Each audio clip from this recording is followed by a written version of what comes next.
দুপুর বেলায় আল্লাহ তাআলার এই খাস নামটি 7 বার পড়বেন, ইনশাআল্লাহুল আজিজ মনের সকল আশা আল্লাহ তাআলা পূরণ করবে। ভালো করে একটু বোঝেন। দুপুরবেলা কোন সময় দোয়া কবুলের সময় সেটাও বলে দিচ্ছি। জোহরের আগ মুহূর্তে সেটা হচ্ছে দোয়া কবুলের সময়। এজন্য যতক্ষণ জোহরের ওয়াক্ত থাকবে এর আগ মুহূর্তে আপনি যদি আল্লাহ তাআলার কাছে এই আল্লাহ তাআলার খাস নামটি 7 বার পড়তে পারেন, ইনশাআল্লাহ আপনার মনের সকল আশা পূরণ হবে। আল্লাহ তাআলার 99 ইসমান মান আহসাহু দাখালাল জান্নাহ, যে ব্যক্তি আল্লাহ তাআলার 99 নাম মুখস্থ করবে সে জান্নাতে প্রবেশ করবে। এজন্য আল্লাহ তাআলার সিফাতি 99টি নাম রয়েছে। যদি আপনি আল্লাহ তাআলার এই 99টি নাম ধরে আল্লাহ তাআলাকে 99 নাম ধরলে হয়তো আল্লাহ তাআলা আপনার দোয়া কবুল তো অবশ্যই করবেন। তবে এই 99 নামের ভেতরে এই খাস নামটা আপনি দুপুরবেলায় 7 বার পড়বেন। 7 বার পড়তে পারলে ইনশাআল্লাহুল আজিজ আল্লাহ তাআলা আপনার দোয়াটা কবুল করবে। রব্বুল আলামিন সূরাতুল আরাফে খুব সুন্দরভাবে বলেন, ওয়ালিল্লাহিল আসমাউল হুসনা ফাদউহু বিহা। আল্লাহ বলেন, বান্দা আমার কিছু সুন্দর নাম রয়েছে, তোমরা সেই সুন্দর নাম আমাকে ডাকো, আমি তোমাদের আশা পূরণ করব। ফাদউহু বিহা। আবার রব্বুল আলামিন অপর আয়াতে বলেছেন, উদউনি আস্তাজিব লাকুম। বান্দা যদি আমাকে ডাকতে পারো, যদি ডাকার মতো ডাকতে পারো, চাওয়ার মতো চাইতে পারো, আস্তাজিব লাকুম, আমি তোমাদের চাওয়া পূরণ করে দিব। সুবহানাল্লাহ বাড়িতে যায় বললেন। এজন্য ফাদউহু বিহা, বান্দা যদি আল্লাহ তাআলার কাছে চায়, আল্লাহ তাআলার কাছে বলতে পারে, আল্লাহ তাআলা বান্দার অবশ্যই মনের আশাগুলো পূরণ করে। কারণ বান্দা যখন আল্লাহর স্মরণ করবে, আলা বিযিক্রিল্লাহি তাতমাইন্নুল কুলুব। শুধুমাত্র দুনিয়ার কোনো কিছু আপনার অন্তরকে প্রশান্তি দিতে পারে না, দুনিয়ার কোনো কিছু আপনার মনের ভেতরে শান্তি আনি দিতে পারে না। শুধুমাত্র আলা বিযিক্রিল্লাহি তাতমাইন্নুল কুলুব, শুধুমাত্র আল্লাহর স্মরণই মনের ভেতর প্রশান্তি আসে, আপনার অন্তরটা প্রশান্ত হয়ে যায়, আপনার অন্তরটা একেবারেই আপনার চিত্ত প্রশান্ত হয় বলা যেতে পারে।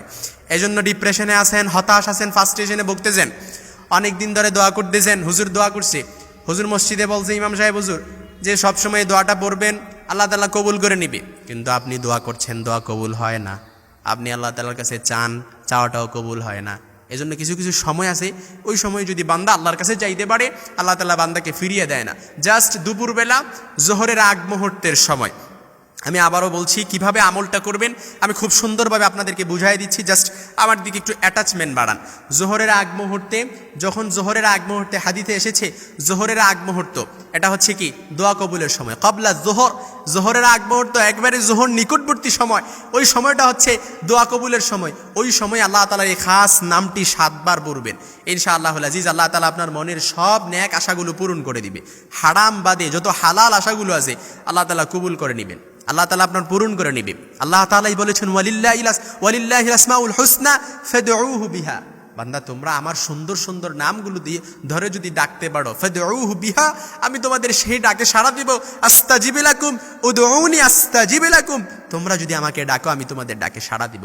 এজন্য বান্দা যখন আল্লাহ তাআলার কাছে চায়, আল্লাহ তাআলা বান্দার চাওয়াগুলো পূরণ করেন। বান্দা যখন আল্লাহ তাআলার কাছে বলে, আল্লাহ তাআলা তার সেই আশাগুলো পূরণ করে দেয়। এই জন্য দুপুরবেলা আল্লাহ তাআলার খাস নামটি কিভাবে পড়বেন, এটা করার জন্য প্রথমে আপনাকে ওযু করা লাগবে। সুন্দর করে ওযু করবেন, যেভাবে আল্লাহ তাআলা আপনাকে শিক্ষা দিয়েছেন, ওযুর শিক্ষা দিয়েছেন, সেভাবে সুন্দর করে ওযু করে আমরা কয়েকবার দুরূদ শরীফ পড়ব। নির্দিষ্ট সংখ্যক বলা যেতে পারে, আপনি 3 বার পড়তে পারেন কিংবা এর বেশি সংখ্যকও পড়তে পারেন। এর আগে 3 বার দুরূদ শরীফ পড়লে 3 বার পড়বেন এবং দোয়াটি পড়ার পর আবার 3 বার দুরূদ শরীফ পড়বেন। কারণ যেই মুনাজাতের মধ্যে রাসূল সাল্লাল্লাহু আলাইহি সাল্লামের প্রতি দুরূদ পড়া হয় না, ওই মুনাজাতটা আল্লাহ তাআলা কখনো কবুল করে না। এজন্য যখনই কোনো মুনাজাত করবেন আল্লাহ তাআলার কাছে এই মুনাজাতের আগে রাসূল সাল্লাল্লাহু আলাইহি সাল্লামের প্রতি দুরূদ পড়বেন।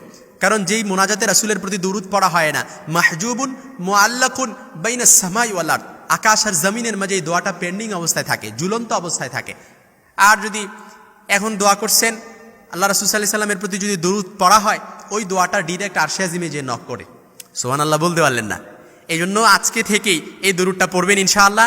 অর্থাৎ দুরূদ পড়ে যে কোনো মুনাজাতে দুরূদ যদি পড়তে পারেন, এই দুরূদটা পড়ার পর এই মুনাজাতটা আল্লাহ তাআলার কাছে একটা অ্যাকসেপ্টেড মুনাজাত হিসেবে গ্রহণযোগ্য হয়।